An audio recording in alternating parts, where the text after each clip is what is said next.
In this video, I'll be showing you step by step how to remix a song inside of Suno AI. It is super easy to do. So the first thing you need to do is open up your favorite browser, and then from here you'll need to go up to suno.com. I'll also put a link to that down in the description below. Once you're in here, you'll need to sign into your account like you usually would, and when you get inside the dashboard, it'll look something like this.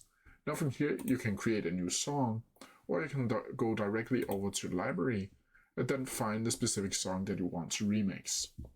Now from here, you'll need to hover over the one you want to remix, and then from here, you'll simply need to go over to these three dots over here and click Remix or Edit, and then from here, you'll be able to either open it in Studio and remix it by hand, or change it to a cover, extend it, mash up, sample the song, use an inspiration, adjust the speed, use styles and lyrics, crop it, or replace the section. From here, if you just want to simply remix it, you'll simply need to go down to Use Styles and Lyric, and then from here you'll be able to add in your lyrics over here and add new prompts into the specific song.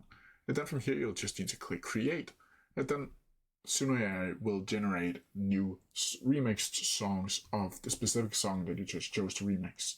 But that's how I do it. If you have any questions about it, please leave them down in the comments section below, and I'll try my best to answer them as quickly as possible. See ya!